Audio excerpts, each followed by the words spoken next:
Dalam pemahaman orang Yahudi, orang yang sakit itu adalah orang yang berdosa. Ini dalam konsep perjanjian lama. Sehingga ketika seorang anak yang kedapatan bahwa dia buta sejak lahirnya, maka di situ saya dan saudara membaca bahwa murid-muridnya bertanya kepadanya, apakah anak ini yang berbuat dosa atau orang tuanya yang berbuat dosa? Saudara bisa perhatikan, manusia selalu menghakimi orang dari keadaan atau situasinya. Ya. Makanya kalau ada orang contoh yang tiba-tiba iring Tuhan, tiba-tiba dia sakit, ya, nanti ada yang sama seperti sahabatnya Ayub. Siapa saudara? Elifas, Bildad dan siapa? Sofar.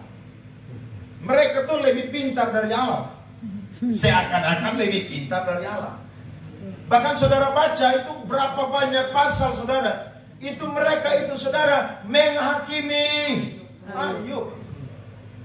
Sampai-sampai saudara Ayub membela dirinya. Dia berkata bahwa seandainya Tuhan memuji aku, maka aku akan muncul seperti emas. Wow, mereka saudara memberikan kata-kata yang tidak sama seperti yang Ayub keluarkan kepada Allah. Sehingga kalau saudara baca firman Tuhan Ayub pasal 42, di situ dikatakan bahwa Ayub harus mengampuni sahabat-sahabatnya karena mereka tidak berkata benar kepada Allah.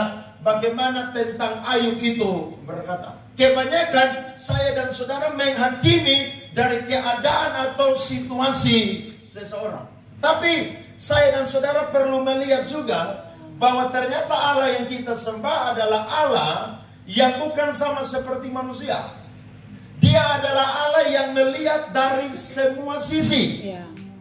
Dan ketika dia melihat dari semua sisi, maka dia itu menyimpulkan sesuatu yang memberkati kita.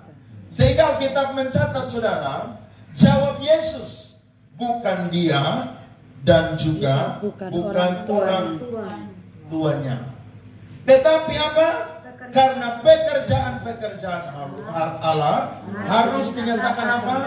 Di dalam dia. Coba saudara buka Yesaya 11 ayat 1 sampai 4. Satu orang baca buat kita. Satu tunas akan keluar dari tunggul Isai, dan taruk yang akan tumbuh dari pangkalnya akan berbuah.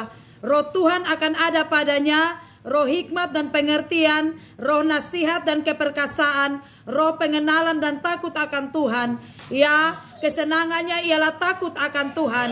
Ia tidak akan menghakimi dengan sekilas pandang saja atau menjatuhkan keputusan menurut kata orang, tetapi ia akan menghakimi orang-orang lemah dengan keadilan dan akan menjatuhkan keputusan terhadap orang-orang yang tertindas di negeri dengan kejujuran. Ia akan menghajar bumi dengan perkataannya seperti dengan tongkat, dan dengan nafas mulutnya ia akan membunuh orang fasik. Amin. Saudara lihat, Tuhan itu, Yesus itu tidak pernah menghakimi sembarangan. Tapi dia memang adalah Allah yang adil, sehingga dia tahu bahwa apa yang terjadi itu bukan dosa daripada anak itu, tapi juga bukan dosa daripada orang tuanya. Tetapi lewat anak itu, pekerjaan Allah akan dinyatakan. Berarti keadaan seseorang itu Tuhan pakai untuk memberkati banyak orang. Keadaan saya dan saudara itu bisa Tuhan pakai untuk memberkati banyak orang. Amin, saudara-saudara. Makanya mulai hari ini saya dan saudara rubah mindset kita. Kalau kita melihat ada orang yang menghadapi tantangan, mungkin keadaannya kurang baik, saya dan saudara tidak boleh cepat-cepat untuk menghakimi. Sebab Allah yang kita sembah dan yang kita layani bukanlah Allah yang cepat untuk menghakimi. Dia sangat adil dalam memberikan sebuah jawaban atau keputusan.